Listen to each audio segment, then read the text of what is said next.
दर्शकों नमस्कार। मेरा नाम है मनीष कुमार सिंह और आप देख रहे हैं 4 पीएम महाराष्ट्र। आपका स्वागत करता हूं।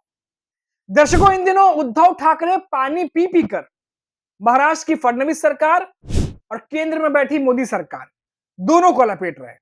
अभी कुछ दिन पहले ही दशहरा रैली में उन्होंने बीजेपी पर कई तरह के प्रहार किए, तीखे हमले किए और अभी एक दिन मतलब 48 घंटे भी नहीं हुए थे, पुणे जाकर के उद्धव ठाकरे ने एक प्रेस कॉन्फ्रेंस कर दी। और इस प्रेस कॉन्फ्रेंस में फिर से एक बार भाजपा सरकार को कहा है कि भ्रष्टाचार रोकने में नाकामयाब रही है और साथ ही साथ महाराष्ट्र के सीएम फडणवीस को कमजोर मुख्यमंत्री बताया है। क्या कुछ कहा है उन्होंने, सब कुछ डिटेल से बताता हूं और शायद उद्धव ठाकरे की ये बातें बीजेपी के नेताओं को अच्छी ना लगे, तो इसीलिए अगर बीजेपी के कार्यकर्ता या उनके नेता ये वीडियो देख रहे हो तो कृपया करके ना देखें। महाराष्ट्र की राजनीति में जारी गर्माहट के बीच शिवसेना यूबीटी प्रमुख और पूर्व मुख्यमंत्री उद्धव ठाकरे ने महाराष्ट्र और केंद्र में भाजपा की सरकार को असफल बताया। साथ ही महाराष्ट्र के मुख्यमंत्री देवेंद्र फडणवीस को बढ़ते भ्रष्टाचार पर अंकुश लगाने में असफल बताते हुए कमजोर नेता बताया।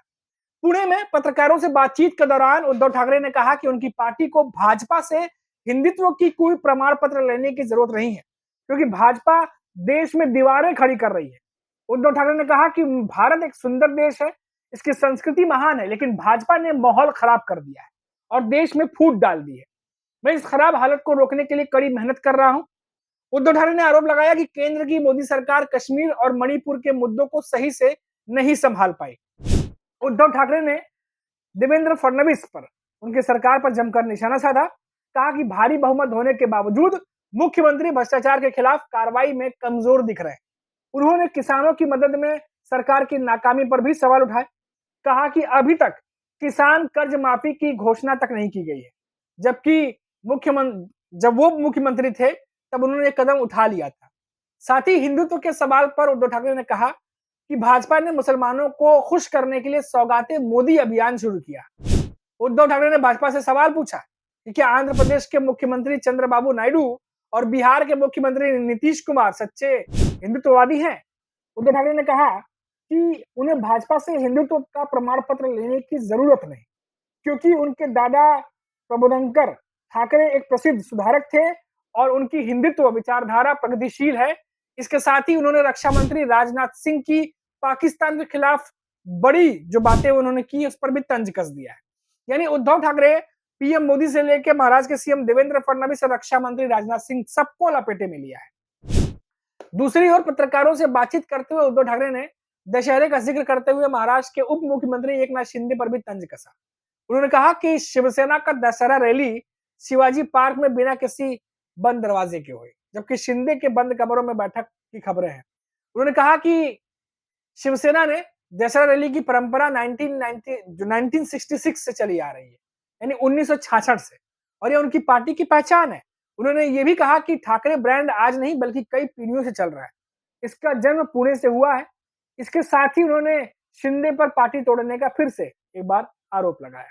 तो दोस्तों, ये पिछले कुछ दिनों से लगातार उद्धव ठाकरे की शिवसेना बीजेपी पे हमलावर, जैसे मैंने आपको कहा कि मुंबई में जो छत्रपति शिवाजी मैदान है, वहां से उद्धव ठाकरे ने हुंकार भरी थी, गर्जना की थी और महाराष्ट्र सरकार के साथ साथ एकनाथ शिंदे और केंद्र में बैठी मोदी सरकार, एनडीए सरकार, बीजेपी सरकार को भी निशाने पर लिया। और अभी फिर आज पुणे निकले हैं और पुणे में उन्होंने प्रेस कॉन्फ्रेंस की है, जहां कई सारी बातें उन्होंने फिर से कही।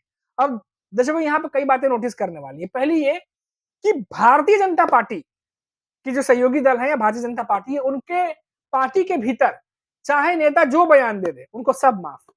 लेकिन विपक्ष में बैठ करके अगर आपने बयान दिया है तो आप देश विरोधी बयान देते हो। ये कई बार आप ये एक तरीके से कह सकते हैं एक सिस्टम सेट कर दिया है कि अगर उद्धव ठाकरे उसी बात का जिक्र कर रहे थे कि क्या नीतीश कुमार या चंद्रबाबू नायडू हिंदुत्ववादी है क्या, क्योंकि उद्धव ठाकरे को लेकर के बीजेपी लगातार, चाहे वो लोकसभा हो विधानसभा हो, आपने देखा था कि उद्धव ठाकरे को लेकर के उनके हिंदुत्व पर सवाल खड़ी कर रहे थे। अब वही बात उद्धव ठाकरे यहाँ पर कर रहे हैं, क्योंकि उद्धव ठाकरे उनकी शिवसेना हिंदुत्ववादी विचारधारा के साथ हमेशा से चलती आ रही है और इसी बात को लेकर उद्धव ठाकरे कह रहे हैं कि हमें प्रमाण पत्र नहीं चाहिए बीजेपी से। और साथ ही साथ देखा गया कि उद्धव ठाकरे पिछले काफी समय से कई सारे मुद्दों पर जो है वो बीजेपी को घेरने पर लगे हुए हैं। अभी जैसे मैंने आपको बताया कि जब बीजेपी के नेता, जब बीजेपी के नेता कोई ऐसे अपशब्द बोल जाते हैं या उनकी ज़बान फिसल जाती है, जिससे कुछ विवादित बयान दे जाते हैं, उस पर बीजेपी के आला नेता कुछ बयान नहीं देते, ना ही उस पर कोई बातें करते हैं। और तो और विपक्ष के नेता अगर कुछ बयान दे दें, तो उस पर हंगामा हो जाता है कि ये देश के खिलाफ है, ये भारत विरोधी बयान है, ये तो करना ही नहीं चाहिए, बोलना ही नहीं चाहिए। तो ये एक दोहरा मापदंड देखने को मिलता है। अब उद्धव ठाकरे जो हैं, इन बातों का ज़िक्र कर रहे थे। पूछा उनसे कि आपके पार्टी में सहयोगी दल है, वो कौन से हिंदुत्ववादी हैं, जो आप हम में निशाना साधते हो? तो ये बातें अब उद्धव ठाकरे ने बीजेपी से सीधे-सीधे पूछ ली है। आपको बता दें दोस्तों कि पिछले काफ़ी समय से उद्धव ठाकरे पश्चिमी महाराष्ट्र में और अभी जैसे पुणे में वो मौजूद थे, उनके साथ उद्धव ठाकरे की पार्टी के कई दिग्गज नेता वहाँ मौजूद थे। अभी 2 दिन पहले वो मुंबई आए थे, जहाँ छत्रपति शिवाजी मैदान में उन्होंने रैली की थी, जहाँ भारी संख्या में भारी बारिश हो रही थी, फिर भी वहाँ लोग मौजूद थे, बारिश में भीग रहे थे, लेकिन उद्धव ठाकरे का संबोधन और तमाम जो नेता थे, उनके संबोधन खत्म होने के बाद ही वहाँ से वो गए हैं। तो ये चीज़ दिखाता है कि जो वाक़ई में उद्धव ठाकरे जो कह रहे थे उस दिन, कि असली शिवसेना हम हैं, हमारी जो पूरी पीढ़ी चली आ रही है, जो एक रिवाज चला आ रहा है, वो हम फ़ॉलो कर रहे हैं और वहाँ से उन्होंने निशाना साधा था महायुति बीजेपी पर। अब ये पूरा मामला जो है असली नकली का बनता जा रहा है क्योंकि यही चीज़ विधानसभा में भी थी, यही चीज़ लोकसभा में भी थी और अभी ये बीएमसी चुनाव में भी यही ऐसा ही कुछ होने जा रहा है। जहाँ हमने देखा इसकी एक छोटी-सी ट्रेलर हमने देखी कि कैसे उद्धव ठाकरे खुद को असली बता रहे थे, छत्रपति शिवाजी मैदान में खड़े होकर के और दूसरी तरफ एकनाथ शिंदे जो रैली कर रहे थे गोरेगाँव में, वो अपने आप को असली शिवसेना बता रहे थे। तो अब ये मामला फिर से एक बार शुरू हो चुका है। अब इसमें बीजेपी भी कूदेगी लेकिन थोड़ा समय है अभी क्योंकि अभी बीएमसी चुनाव नज़दीक आएगा थोड़ा और, तो उसके बाद शुरुआत हो जाएगी। फिलहाल आपको बता दें कि इस समय वैसे भी महाराष्ट्र की सियासत गर्म है। अभी एकनाथ शिंदे की पार्टी के नेता हैं रामदास कदम, उन्होंने एक बयान दे दिया है। कहा है कि जब बाला साहब थे, उद्धव ठाकरे के जो पिताजी थे, शिवसेना को पूरे बनाने वाले वही हैं। तो उनकी जब पार्थिव शरीर मातोश्री में रखा हुआ था, तो उनका अंगूठे का छाप लिया गया था। ये बात जो है वो एकनाथ शिंदे की पार्टी के नेता कह रहे हैं रामदास कदम। उसके बाद से ये बयान इतना वायरल हुआ कि अब बवाल मच गया। अब उद्धव ठाकरे की पार्टी के नेता ये कहकर आरोप लगाने लगे हैं कि ये कैसे पॉसिबल हो सकता है और ये जो बयान जो रामदास कदम ने दिया ये पूरी तरीके से जो है भ्रमित है और बेतुका है। अब इसको लेकर के दोनों साइड से हमला जारी है।